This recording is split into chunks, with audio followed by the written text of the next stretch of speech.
Bueno, ¿qué tema nos convoca hoy? Que es el tema de contratos, en este caso internacionales. Es un tema que es cantado de parcial y examen. Es uno de los temas, les diría que más importantes de todo el programa. Esos temas que yo no me puedo rifar. ¿Por qué no me los puedo rifar? Porque tiene una vigencia profesional tremenda. Ya sea que vaya a ser escribano, ya sea que vaya a ser abogado o que vaya a ser licenciado en Relaciones Internacionales. Yo este tema lo tengo que saber, pero lo tengo que saber mucho más allá del tema estrictamente de facultad, del examen, sino que lo tengo que saber para la profesión. Cualquiera de las tres que sea tu profesión, tenés que saber este tema. Por eso es que surgió esto de dar hoy el tema de actos jurídicos o contratos, ¿sí?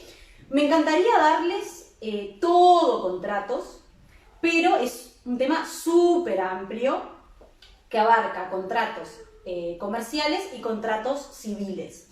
Pero ¿qué pasa? Tenemos una normativa que es justamente la que regula compraventa internacional de mercaderías, que es un contrato que tiene un objeto muy particular, que son justamente las importaciones y las exportaciones, que vemos ahí el tema de la Convención de Viena. Viena del 80. Bueno, es una convención, una normativa muy importante, fundamental les diría, que tiene como varios puntos que me gustaría explicarlos con tiempo y dedicación, como amerita este tema. No es un tema para darlo así ni para estudiarlo. Entonces, como sé que seguramente es un tema que les vaya el examen y que sé que están medios como locos ya a un mes, quiero capaz que dejarlo para un webinar o un vivo futuro donde podamos ver concretamente el tema de compraventa de mercaderías. Así que bueno, sin tanto preámbulo vamos a arrancar con este tema que es actos jurídicos. Les preparé para hoy 3 papelógrafos, una especie de introducción que me va a servir para situarme en el tema y después ya vamos a entrar concretamente al tema de la regulación de actos jurídicos, tanto para ley, para juez o como para sentencia, ¿sí? Bueno, vamos a comenzar con la introducción de lo que son los contratos. Nosotros acá lo que vamos a ver es un contrato que tiene la característica, por eso es que lo vemos en esta materia, en que están involucrados más de un ordenamiento jurídico. Yo tengo contratos de regulación nacional o de regulación interna, cuando tengo las dos partes con establecimientos acá en Uruguay, es una relación interna, doméstica.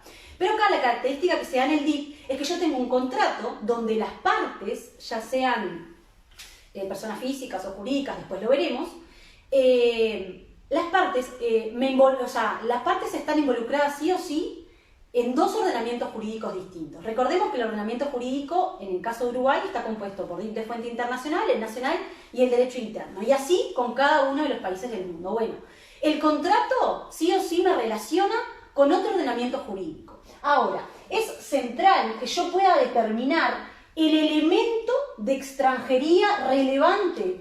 ¿Para qué? Para internacionalizar ese contrato.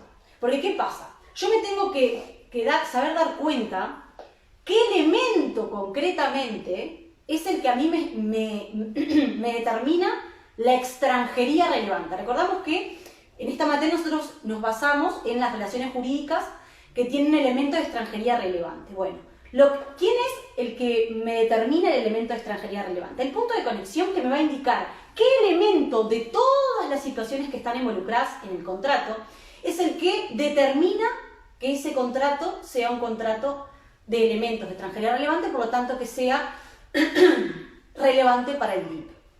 Ahora, si vos te fijás, yo puede ser que me tenga que fijar la nacionalidad de la persona, es lo que a mí me determina que un contrato que sea internacional, el domicilio de las partes me lo determina, que tenga establecimiento en uno o en otro lugar. Bueno, de todas las opciones que tengo que me pueden llegar a vincular con otro ordenamiento jurídico, bueno, lo que yo tengo que poner el foco es qué elementos concretamente que me lo anuncia el punto de conexión es el que a mí me va a determinar la extranjería o no, o la internacionalidad o no de ese contrato que tengo que resolver.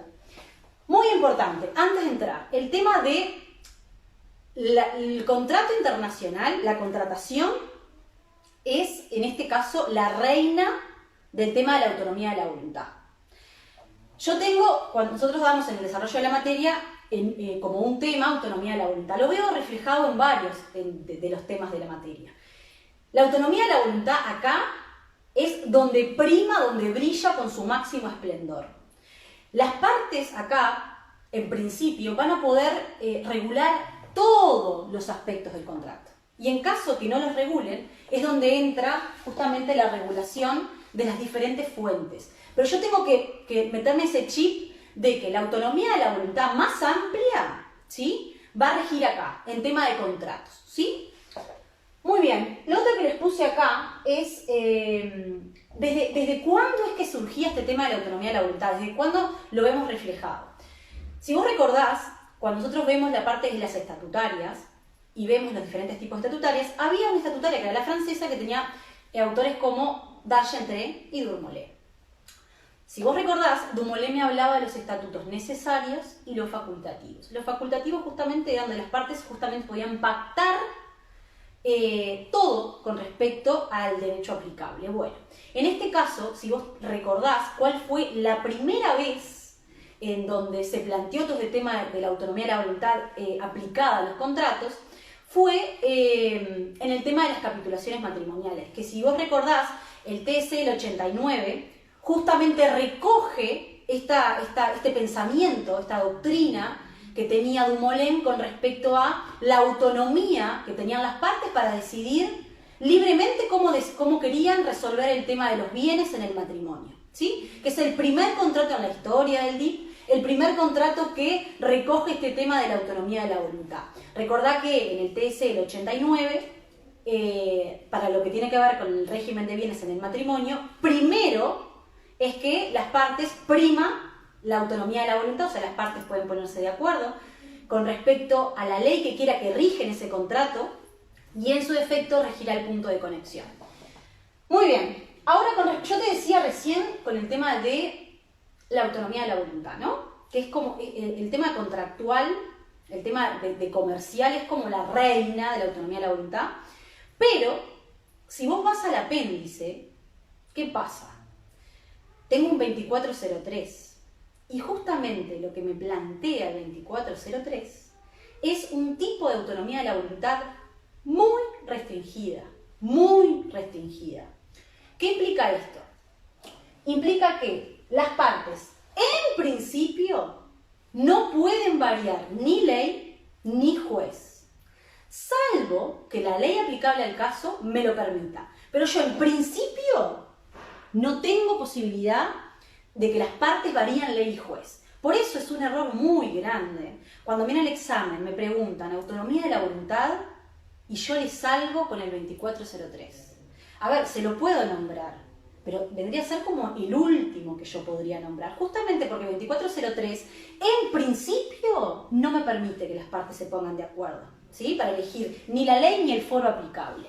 Entonces, vos te vas a preguntar, bueno, ¿y eso por qué pasa, Clara? Y tenés que pensar que en el momento en que redactamos el apéndice, o sea, Vargas, en ese momento pensó, bueno, a ver, nosotros Uruguay somos un país muy chiquitito, que en realidad lo que tiene que ver con fuerza de negociación, comparado como potencias mundiales, quedamos como muy disminuidos. Entonces, en realidad, con la mejor buena fe, lo que intentó justamente el redactor del apéndice, o sea, Vargas, lo que intentó fue no dejar en una situación de indefensión al nacional uruguayo. Pero en realidad, hoy, con los tiempos que corren, sí hubiésemos quedado en una situación de indefensión. ¿Por qué? Porque si yo, por ejemplo, tengo que me vinculo a un contrato con Alemania y resulta que, según el punto de conexión que me regule ese contrato, la ley aplicable es Alemania. Y capaz que en una de esas también el juez competente es Alemania. En ese caso, si yo no tengo la posibilidad de ponerme de acuerdo con la contraparte para cambiar el foro, voy a tener que ir a iniciar un juicio, supongamos, a Alemania, donde no conozco la ley, donde no conozco cómo son los jueces, cómo fallan y demás. Entonces, realmente en los tiempos que corren, sí queda una situación de indefensión. Por eso es que ahora el 2403, pensado en aquel momento, se entiende el por qué es que plantean el apéndice una autonomía de la voluntad tan restringida. Ahora, en este momento, las más amplias normativas recogen y estimulan el tema de la autonomía de la voluntad en lo que tiene que ver con el ámbito contractual. Muy bien, lo otro que te quería decir es el tema del contrato. Yo tengo un contrato, ¿sí? Y voy a tener una parte que ofrece algo y otra parte que va a pagar un precio, ¿sí? Y acá lo que vamos a debatir es esos dos ordenamientos jurídicos, el ordenamiento jurídico de la parte que vende la cosa y el ordenamiento jurídico de la parte que tiene que pagar el precio, se van a debatir la regulación de esa relación jurídica. ¿Cuál de los dos aplico? ¿Puedo aplicar dos? Y si acá recordás dónde me echamos a Savigny, por eso es tan importante Savigny, lo vemos al desarrollo de toda la materia. Savigny me decía, cada relación jurídica tiene un derecho único y adecuado a esa relación jurídica, el SITS, y ese derecho único y adecuado debe seguirlo a donde vaya, a todas partes. O sea, yo por más que tengo dos ordenamientos jurídicos que discuten o tienen intención de regular ese contrato, solamente uno va a ser el que regule, el derecho único y adecuado, ¿sí? Para esa relación jurídica, que es después lo que nosotros vemos recogido en el punto de conexión. Todas las normas tienen su punto de conexión. Ese punto de conexión vendría a ser el derecho único y adecuado que el legislador consideró que era el punto de conexión que mejor regularía esa relación jurídica, que mejor regularía el contrato. Entonces, justamente lo que vamos a ver ahora es justamente cuál es ese derecho único y adecuado que me planteaba en este caso el legislador en el momento que lo plasmó en las diferentes fuentes. Y ahora vamos a entrar concretamente al tema. ¿Yo cómo arranco el tema? Actos jurídicos. Lo primero que tengo que saber, sea de actos jurídicos o de cualquier categoría donde yo me pare para resolver, ¿qué es? El alcance extensivo. Es fundamental que vos puedas estudiar el alcance extensivo, ¿sí? Porque, si vos recordás en memología dinámica, nosotros vimos justamente el tema de interpretar y calificar. ¿Te acordás que era como las dos caras de la misma moneda? La postura de Talichet, de Savigny. Ahora, el tema del alcance extensivo es más que aprendérmelo de memoria, es sustancial. ¿Por qué es sustancial? Porque yo con el alcance extensivo de la norma voy a poder determinar qué aspectos están regulados en esa norma. ¿Y para qué me sirve a mí en la práctica saber qué aspectos están contemplados en la norma? Para saber si yo justamente puedo calificar esa relación jurídica que tengo, la puedo calificar, ¿sí? Si encastra perfectamente en lo que plasma esa norma. Por eso es muy importante que yo pueda saber con precisión el alcance extensivo de la norma. Hay algunas normas que lo tienen a texto expreso, como es en el caso de actos jurídicos en cualquiera de sus normas. Yo acá te puse que el alcance extensivo de actos jurídicos es naturaleza, efectos, validez y existencia, o NEVEX. Van a ver que en diferentes categorías los estudiantes utilizan algunas veces algunas abreviaturas para poder recordar el alcance extensivo por la importancia que tiene saber el alcance extensivo de las categorías. En este caso, utilizan NEVEX. En otras categorías, como por ejemplo en bienes, utilizan capo en derecho, por calidad, posesión, enajenabilidad absoluta y relativa, y todos los derechos reales al que son susceptibles.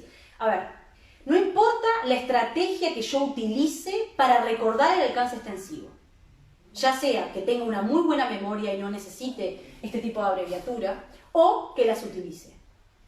Lo importante es que yo recuerde y sepa los alcances extensivos de las categorías.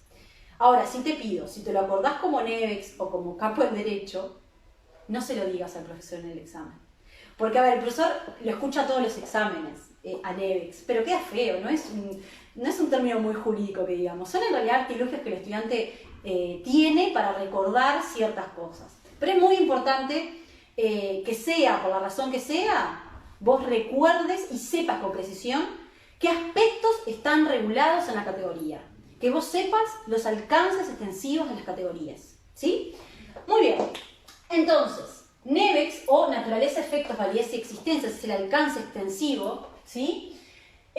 La norma, o sea, no es taxativo, la norma no es taxativa. Y vas a ver que regula bastantes elementos justamente de lo que regula contratos.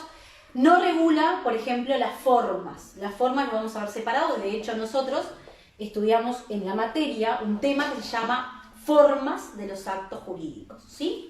Eso no está recogido en el alcance extensivo de la norma, o sea, de las fuentes, ya sea de los tratados de Montevideo, ni tampoco de la apéndice. Muy bien.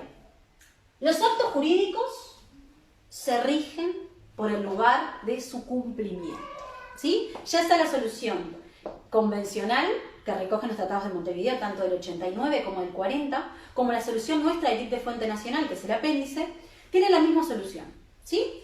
Los actos con respecto a su naturaleza, efectos, validez y existencia se van a regir por el lugar de cumplimiento. Ahora yo te pregunto, lugar de cumplimiento es un tipo de punto de conexión jurídico. Esto lo vimos en nomología estática, los diferentes tipos de puntos de conexión. Si vos recordás, el punto de conexión jurídico era aquel que necesitaba interpretarse, ¿sí? Concretamente tengo que saber qué interpretación le da el legislador a ese punto de conexión, lugar de cumplimiento, ¿sí? Vamos a ver que la regulación aplicable para esto es los tratados de Montevideo, en el TC del 89, que está recogido en el artículo 33, que aplica para Bolivia, Perú y Colombia, en el TC del 40, en el artículo 37, que rige para Argentina y Paraguay, y el artículo 2399 del apéndice, que rige, o sea, que me vincula con aquellos países con los cuales no tengo DIP de fuente internacional, ¿sí? También podría sumarle viene al 80, que rige para contratos de naturaleza civil o comercial. Pero en principio no quiero marearte con eso, me tengo que quedar con TDC del 89, TDC del 40 y el apéndice, ¿sí? Ahora, si yo voy al apéndice, ¿sí? Yo tengo recogido en el apéndice cómo está interpretado lugar de cumplimiento, porque como bien dijimos es un punto de conexión que hay que interpretar. Ahora, si a mí un contrato me vincula con Suiza, ¿sí? Yo tengo que aplicar apéndice. Voy al 2399 y ahora, ¿cómo interpreto lugar de cumplimiento? A texto expreso, el 2399 me dice que yo tengo que interpretar lugar de cumplimiento del 34 al 38 del TDC del 89. Vos me vas a preguntar, ¿por qué el del 89 cuando teníamos el del 40 la fue posterior en el tiempo? Te voy a explicar por qué. Cuando se redactó el apéndice, no teníamos todavía ratificado el TDC del 40, entonces no se podía basar nuestro apéndice en una normativa que aún no estaba ratificada, porque se ratificó en el 41. Entonces, es por esa razón que en el momento de la redacción del apéndice, lo único que teníamos ratificado que tenía la interpretación del punto de conexión, lugar de cumplimiento, era el TDC del 89. Por eso es que el apéndice me remite al 89 y no al 40, que fue posterior. Ahora, tanto el 89 como el 40 tiene la interpretación del punto de conexión, ¿sí? Muy bien, vamos ahora a ver el tema de, vamos a entrarle concretamente a la masa de esto, muy casero todo. Vamos a entrar ahora concretamente a cómo interpreto lugar de cumplimiento. Esto es sustancial para el examen. Yo tengo que saber, pero muy bien esto para el examen. No hay posibilidad, pero no para decirlo de memoria. Si yo no sé esto, es imposible que yo pueda resolver un caso práctico, ¿sí? Y en el examen, seguro me va a tocar un caso de contratos, ya sea contratos civiles o comerciales, pero contratos seguro que me va a ir. Porque, como te decía, es uno de los temas más importantes de la materia por la implicancia práctica que eso tiene. Muy bien, vamos ahora entonces a interpretar lugar de cumplimiento. En los tratados, la interpretación justamente me lo dan los tratados, y en el apéndice me remite mismo el artículo 2399, interpretar lugar de cumplimiento del 34 al 38. Entonces, el objeto del contrato, ¿sí?, Me tengo que poner el foco ahí, en el objeto del contrato, ¿sí? Puede recaer en una obligación de dar una cosa o una obligación de hacer una cosa. Esos dos tipos de obligaciones. Y acá me voy a tener que remitir un poco a lo que estudié en Civil 1, creo que en contratos, en Civil 1, con todo el tema de cosas fungibles, cosas de género, ¿sí? Pero en principio me quedo con la idea que me tengo que centrar en la obligación en el objeto del contrato, y el objeto puede ser una obligación de dar una cosa o de hacer una cosa, ¿sí? Vamos a arrancar por la primera. Si el objeto del contrato recae sobre una cosa cierta e individualizable, el punto de conexión en la ley aplicable va a ser la ley del Estado donde exista la cosa, fíjate esto, al momento de la celebración del contrato. Es muy importante el límite temporal que me pone. Si la cosa recae sobre si el objeto del contrato recae sobre una cosa fungible o de género, el punto de conexión, la ley aplicable, va a ser la del domicilio del deudor, no demandado, deudor, también al tiempo de la celebración del contrato. También tengo un límite temporal, ¿sí? Que es como si fuese una foto del momento en que justamente se celebra el contrato. Y si el objeto del contrato recae sobre una obligación de hacer, o sea, sería una prestación de servicio, tenemos tres opciones más. Que si la prestación de servicio recae sobre una cosa, sobre una cosa determinada, ¿sí? Va a ser donde exista la cosa al momento de la celebración del contrato. Si la prestación de servicio recae sobre un lugar en específico, es justamente donde surtan los efectos, ¿sí? de esa prestación de servicio. Y si la prestación de servicio recae sobre varios lugares, no se puede determinar un lugar preciso, se va a aplicar el residual. Y en el caso del residual va a ser el domicilio del deudor al tiempo de la celebración del contrato. Ahora bien, vamos a explicar cada uno en detalle. Cosa cierta e individualizada, ¿sí? Cuando yo digo cosa cierta e individualizada, puedo hablar de una cosa que puede ser única en el mundo, ¿sí? Una cosa puede ser fungible y aparte ser cierta e individualizada. A ver, una cosa cierta e individualizada puede ser un cuadro de Figari, pero no cualquier cuadro de Figari. El cuadro de Figari que le pintó a la madre antes de morir con una dedicación.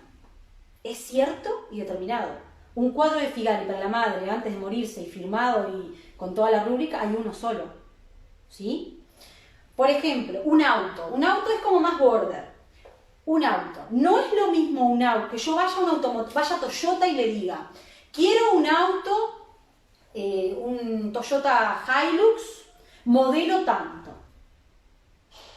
Cuando Toyota vaya a su depósito, va a elegir al azar el auto que quiera y ese va a ser el que me lo entregue. Eso no sería una cosa cierta e individualizable. ¿Por qué? Porque hay muchos Toyotas, sería una cosa de género. Hay muchos Toyotas. Ahora, si yo, por ejemplo, le compro a una persona un auto usado, Toyota Hilux, matrícula SBJ 2225. No es cualquier Toyota Hilux, es el Toyota Hilux. ¿Por qué? ¿Qué es lo que me determina la cosa cierta e individualizable? La matrícula, ¿sí? No puede haber dos Toyota con la misma matrícula, ¿sí? Eso es lo que a mí me marca la cuestión de la cosa cierta e individualizable. Por ejemplo, un vino. No es lo mismo cualquier vino de la bodega tanto que el vino que fue hecho para tal ocasión, que se realizó un vino. Tiene que ser algo que no haya otro en sustitución. Yo contrato con la condición que tú me entregues tal cosa. Es esa, no es otra, ¿sí? Después tenemos, en el caso del punto de conexión. El punto de conexión que me indica cuál es la ley del Estado aplicable es donde exista la cosa, pero ¿cuándo? Al momento de la celebración. ¿Y eso porque claramente una casa no se va a mover de lugar. Pero, por ejemplo, en el caso de una camioneta, en el caso del cuadro, yo me puedo llevar el cuadro a otro estado, pero ¿qué estado va a ser competente? Es como yo te decía recién, como una foto. Va a ser la ley aplicable, va a ser la de donde existía la cosa al momento de la realización del contrato, independientemente de que yo traslade después la cosa, ¿sí? Ahora, si la cosa recae sobre un objeto fungible o de género, ¿sí? Fungible de género porque, más allá de que sabemos que no son la misma cosa, fungible es algo que se consume y de género en realidad es algo que se caracteriza justamente por su género. Una cosa de género sería lápices, lapiceras, cualquier cosa que sea de género, capaz que cabezas de ganado, eso sería de género. Ahora, fungible en realidad es algo que se consume. Más allá de que vos sepas la diferencia que trae la expresión, lo vas a tener que saber, a los efectos de DIP tienen el mismo punto de conexión, ¿sí? ¿Que cuál es? Ojo acá, el domicilio del deudor no es demandado. Y vamos a preguntar, Clara, ¿quién es el deudor? El deudor es el que debe la obligación típica y que caracteriza el contrato. Te pongo un ejemplo. Si yo, por ejemplo, te tengo que dar a vos un toro, o un toro marca Hereford, y vos me tenés que a mí pagarme el precio. Hay uno que entrega la cosa, obligación de dar, y uno que tiene la obligación de pagar el precio. Acá en el contrato hay dos deudores, ¿sí? El deudor que tiene que entregar y el deudor que tiene que pagar. Ahora, los efectos contractuales. ¿El precio determina, configura el contrato? ¿La obligación? No. Lo que determina la tipificación del contrato justamente es la entrega efectiva de la cosa, ¿sí? ¿Por qué yo te decía que no es deudor? Pueden o no coincidir, ¿sí? ¿Y eso por qué? Porque el demandado puede llegar a ser deudor. Si, por ejemplo, no cumplió con su prestación de entrega, yo te giré el dinero y vos tenías la obligación de entregar la cosa y efectivamente no la entregaste. Entonces, quien hace la acción, el actor, va a ser el que pagó el dinero y efectivamente no recibió la cosa. Entonces, en ese caso, el deudor, que era quien debía la obligación típica, que es entregar la cosa, a su vez va a ser el demandado. Pero no siempre es así. Si, por ejemplo, yo te entrego la cosa y en contraprestación quedó un saldo de precio y vos no cumplís con el saldo de precio, en ese caso el demandado va a ser el que tenía que justamente saldar el tema del precio y no lo hizo. ¿Se entiende? Es muy importante este aspecto, que puedas entender el tema de el demandado. Y tenés que fijarte en cada situación quién es el deudor. El deudor siempre es el que debe la obligación típica, que es entregar o hacer una cosa, ¿sí? Muy bien. Ahora nos vamos a la prestación de servicio, ¿sí? Primero vimos el análisis de la obligación de dar una cosa cierta y determinada o dar una cosa fungible de género. Ahora vamos a entrar con la parte de la prestación de servicio, obligación de hacer algo. Y acá nos encontramos con tres situaciones. La primera, obligación de hacer una cosa y ese hacer recae sobre una cosa determinada, ¿sí? En ese caso, el punto de conexión, la ley aplicable, va a ser la ley donde exista la cosa al momento de la celebración del contrato. Supongamos, yo voy a abrir una tienda de zapatos, me encantan los zapatos y aparte de la profesión me quiero abrir una tienda de zapatos. Y quiero contratar a una decoradora argentina, famosísima, para que me venga y me haga la decoración acá en Montevideo del local. En ese caso, ¿cuál es la prestación de servicio? Venir de Argentina a decorarme el contrato. Ella vive en Argentina, yo vivo acá, pero la contrato con la finalidad de la decoración de mi local. En ese caso, la prestación de servicio, que es decorarme mi tienda de zapatos, recae sobre ¿qué? Sobre el establecimiento acá en Uruguay, acá en Montevideo, ¿sí? ¿Se entiende ese aspecto? Por eso es que el punto de conexión, la ley aplicable para ese ejemplo, va a ser la ley uruguaya, que era donde existía la cosa sería mi local de zapatos, al momento en que celebramos el contrato. Después tenemos una segunda situación, es que la prestación de servicios, obligación de hacer, recaiga sobre un lugar en específico, ¿sí? Supongamos, yo tengo que contratar a los Midachi, ¿sí? Para que hagan un show acá en Montevideo. Los Midachi están domiciliados en Argentina y los contrato, hago un contrato para que vengan a realizar un show, un mega show acá en Uruguay. La prestación de servicio recae sobre un estado, que ¿cuál es? Uruguay. Quiero que hagan el show acá en Uruguay, ¿sí? ¿Y cuál va a ser la ley aplicable en ese caso? Va a ser la ley donde va a producir efectos el contrato. ¿El contrato dónde va a producir los efectos? Queridos y pretendidos a los efectos del contrato. Acá, en Uruguay, donde van a realizar el show. Pero fíjate lo siguiente, ¿qué pasa si yo en el contrato, en el mismo contrato, pacto con los Midachi que vengan a hacer un show acá en Uruguay el día 13 de marzo, hagan un show el 14 de marzo en Chile y el 15 de marzo en Brasil? Hay 3 países distintos. En ese caso, no se puede determinar dónde surte los efectos. ¿Por qué? Porque va a surtir efectos en 3 países distintos. Y la pregunta es, ¿qué país me va a regular la relación jurídica del contrato?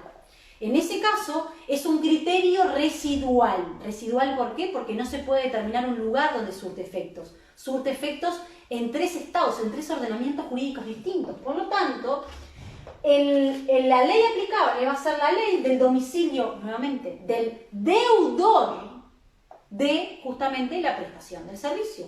Ahora, yo lo que te pregunto es, ¿quién es el deudor en una prestación de servicio?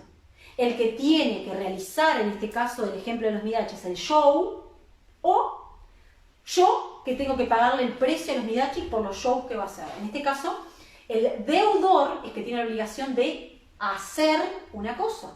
Por lo tanto, va a ser el domicilio de los Midachi, que estimo yo que van a tener un domicilio real en Argentina, al momento justamente de que celebramos nuestro contrato. ¿Sí?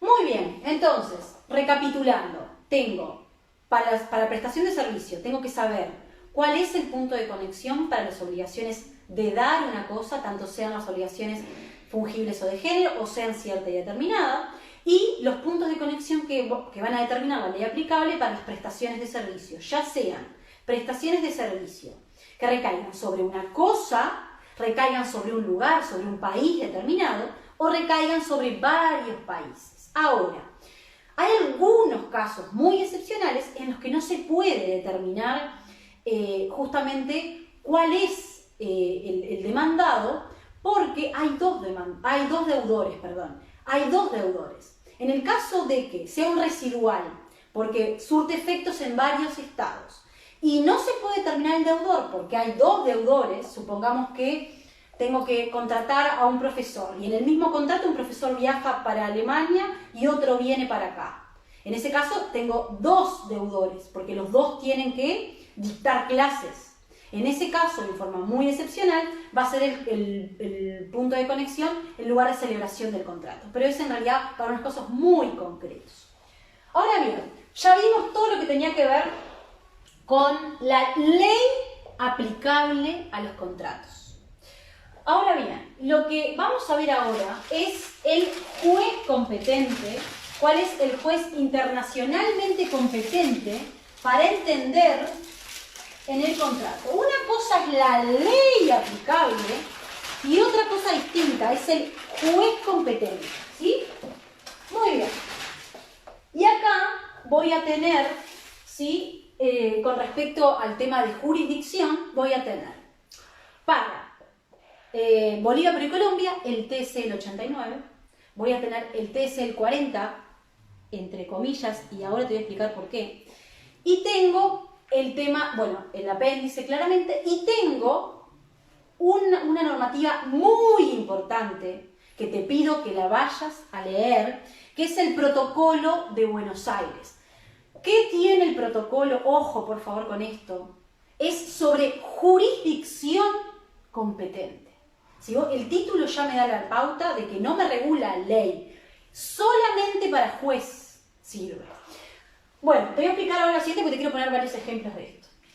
El protocolo de Buenos Aires, lo que tiene de maravilloso es que me plantea una novedad, algo súper novedoso. ¿Y qué es esto novedoso? Que primero rige la autonomía de las partes para ponerse de acuerdo, ¿sí?, en qué juez quieren que sea el que sea competente para entender en un litigio, presente o futuro. ¿Sí? Las partes, cuando están haciendo un contrato, pueden pactar el mismo contrato, una cláusula que diga, bueno, en caso de que sobrevenga un conflicto entre las partes, se va a resolver por el juez de tal estado. Que el juez de tal estado tiene que ser un juez justamente de los que ratificaron el protocolo.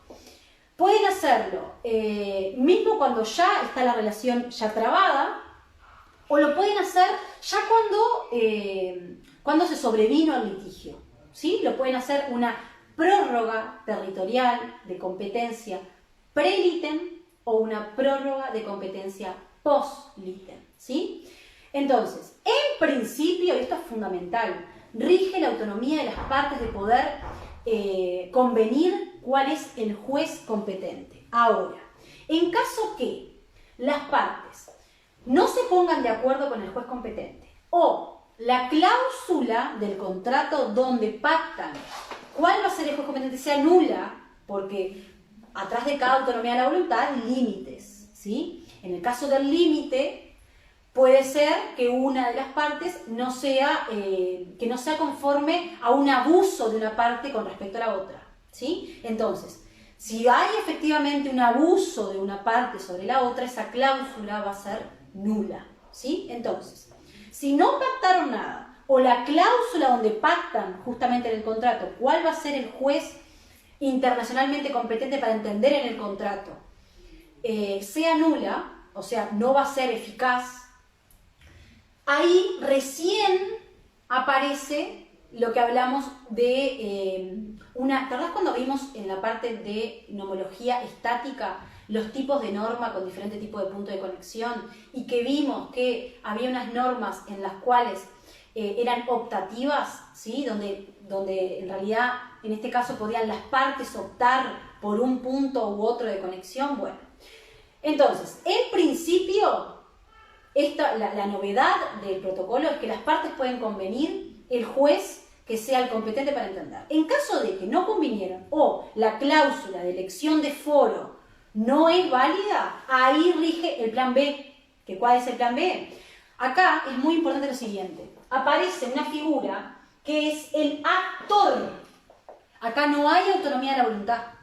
No hay autonomía de la voluntad. ¿Por qué? Porque acá en las partes no se ponen de acuerdo. Es el actor que le permite, o sea, el protocolo le permite al actor elegir entre el juez del domicilio del demandado, el juez del lugar de cumplimiento, o fíjate lo siguiente, o el juez de su propio domicilio, el domicilio del actor, siempre y cuando pruebe que cumplió con su prestación. Y esto es muy controvertido a nivel doctrinario, creo que es unánime que la doctrina lo que plantea es que en este caso había un prejuzgamiento, ¿sí? ¿Por qué? Justamente para poder, en la demanda, ¿sí? Cuando se elige el foro en la demanda, para poder probar que justamente cumplió con su prestación, tiene que hacer todo un análisis de, bueno, que efectivamente cumplió. Y en ese caso ya el juez estaría prejuzgando. ¿Por qué? Porque aún la contraparte no contestó de si efectivamente cumplió o no la prestación. Por eso es que es muy border y en la práctica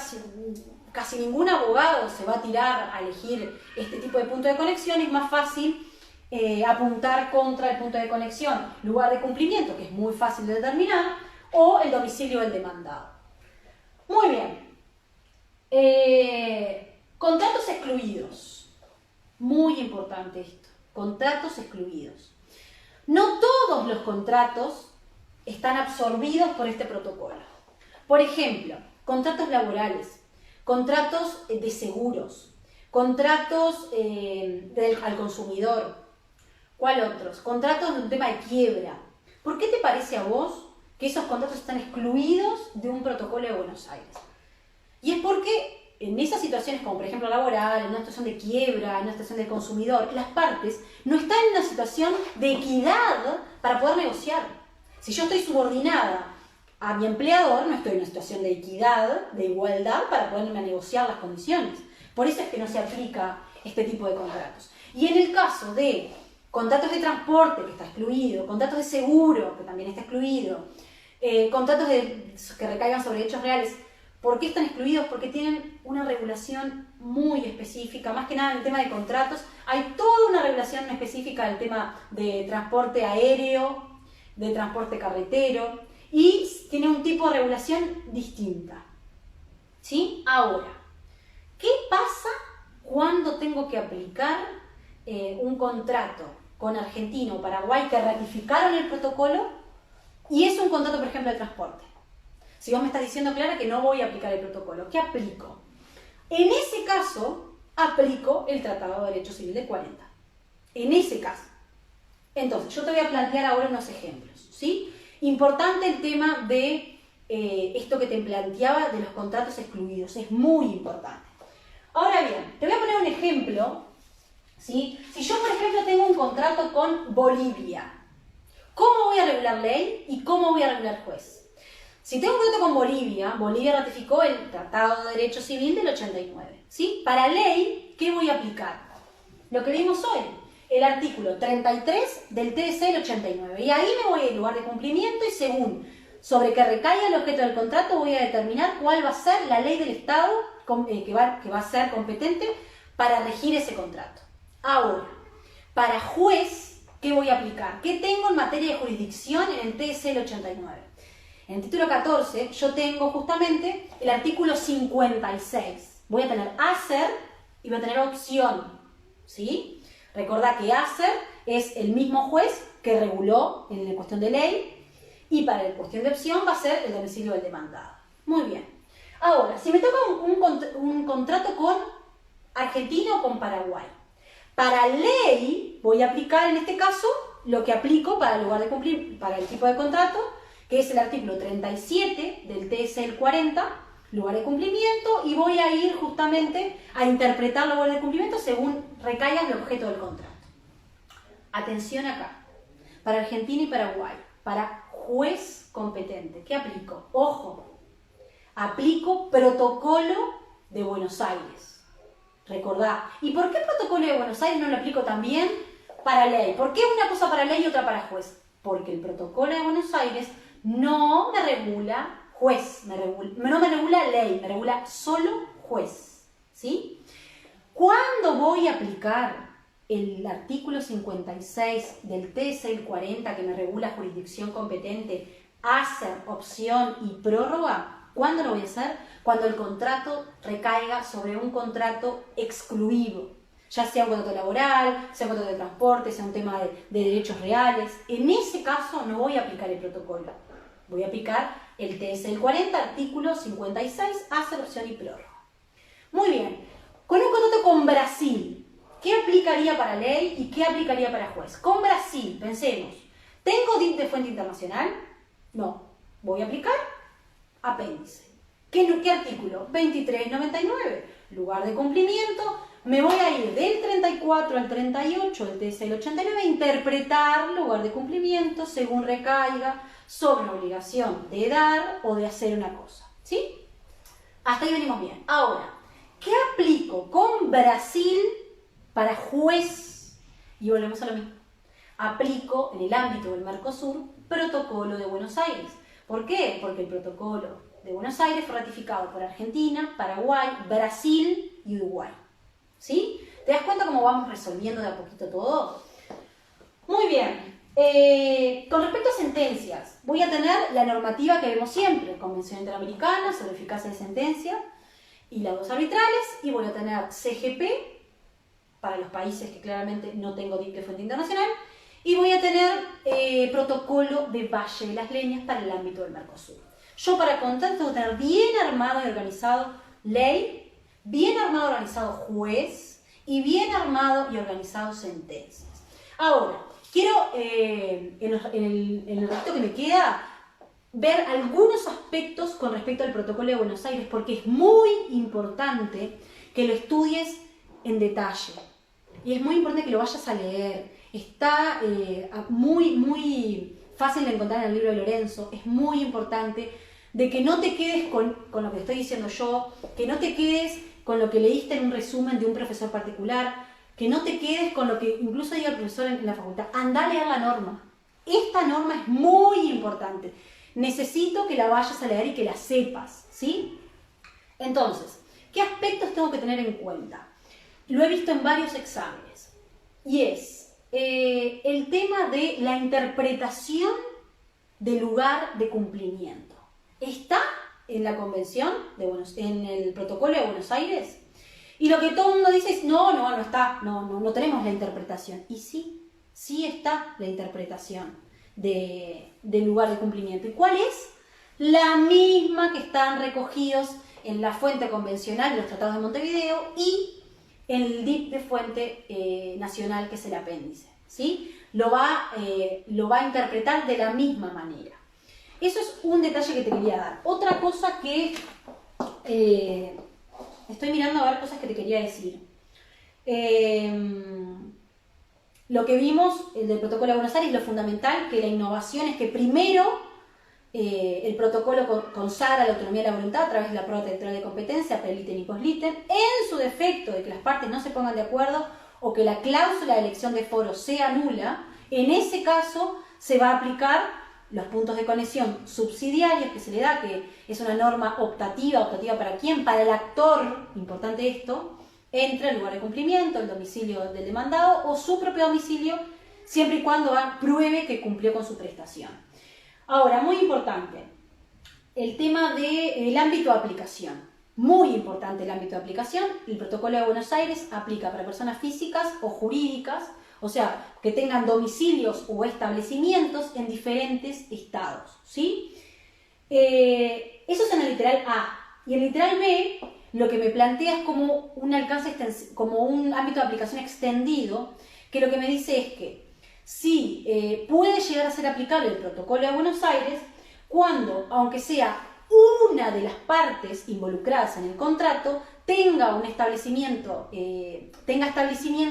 en un país que ratificó en este caso el protocolo de Buenos Aires. Supongamos, tengo un contrato con Alemania, ¿sí? En este caso, en vez de poder ir al apéndice, como es el primer rapto, en este caso, en un ámbito de aplicación extendido, podría llegar a ir, si cumple con algunos requisitos, podría llegar a ir al protocolo de Buenos Aires, porque una de las partes contratantes, en este caso, es Uruguay, y Uruguay ratificó esta normativa del protocolo de Buenos Aires.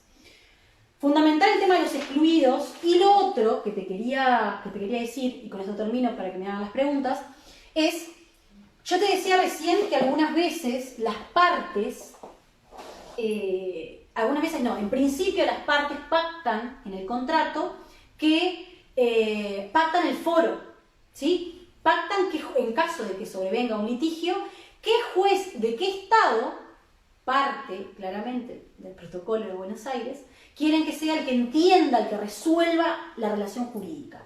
¿Qué pasa si esta cláusula es nula?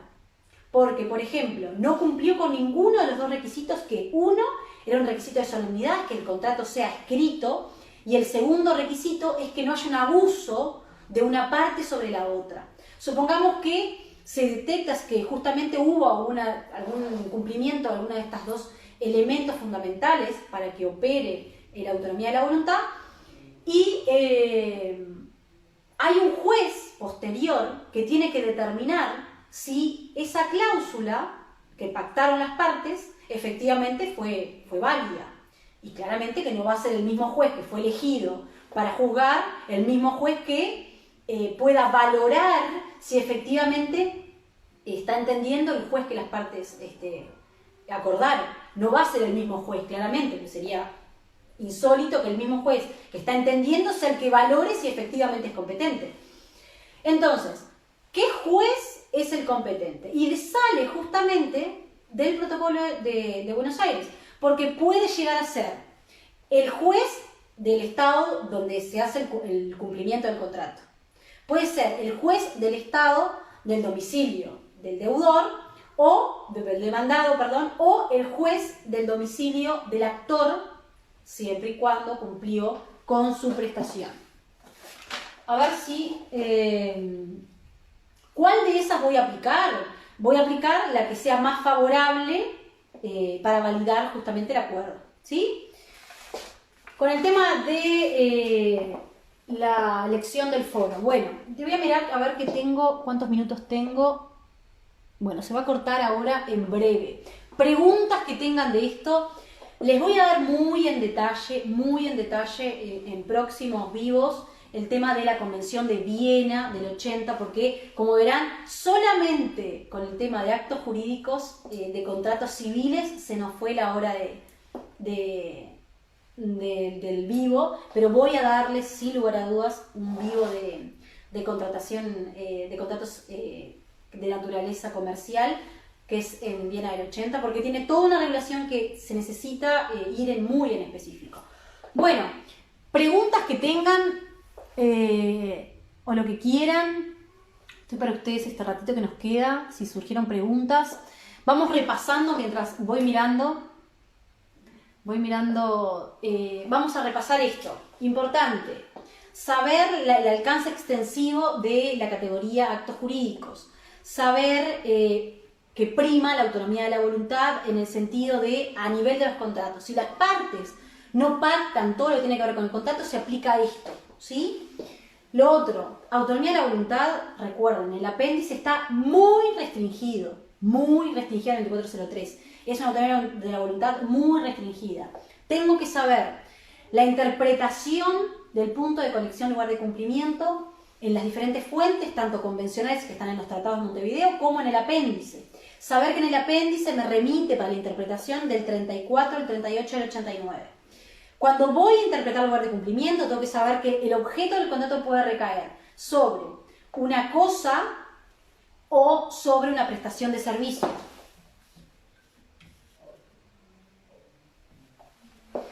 Una vez que determine eso, me va a llevar justamente al punto de conexión. Ojo, no confundir deudor con demandado. Pueden o no coincidir. Para juez, importante, el tema de, tengo TDC del 89 para Bolivia, Perú y Colombia, TDC del 40 solamente para los que están para los contratos excluidos del Protocolo de Buenos Aires, y recordar que tengo 2401 claramente y Protocolo de Buenos Aires, ¿sí? Ir en profundidad con el Protocolo de Buenos Aires, que solamente me regula juez, que tengo la prórroga territorial de competencia, post-litem y pre-litem, y que en defecto que las partes no se pongan de acuerdo en todo lo que tiene que ver con el contrato, es una autonomía de la voluntad de la más amplia, ¿sí? Una autonomía de la voluntad de creación. Recién ahí voy a poder aplicar el punto de conexión, de elección del actor, solamente es el actor que elige entre el punto de conexión, lugar de cumplimiento, domicilio del deudor o su propio domicilio, siempre y cuando que cumplió con su prestación. Tengo que saber del Protocolo de Buenos Aires, los excluidos, muy importante, porque si no sé los excluidos, no sé si voy a tener que aplicar el TSL 40, en el caso que el contrato sea con Argentina o Paraguay, o voy a tener que aplicar el protocolo. Importante, ámbito de aplicación en el Protocolo de Buenos Aires, para quienes está determinado. El ámbito de aplicación extendido y el juez que va a controlar justamente la elección del foro, ¿sí? Eso es como un breve resumen de todos los aspectos de contratos que tengo que ver. Mañana yo con mis chicos voy a tener una clase muy práctica, voy a buscar el momento para grabarles capaz que un caso práctico que justamente recoja más en la práctica todo este tema de contratos, así les subo capaz que una historia o un video donde veamos justamente un contrato ya en algo práctico, en un ejercicio que seguramente es lo que les van a poner en el examen, un ejercicio de contratos, ¿sí?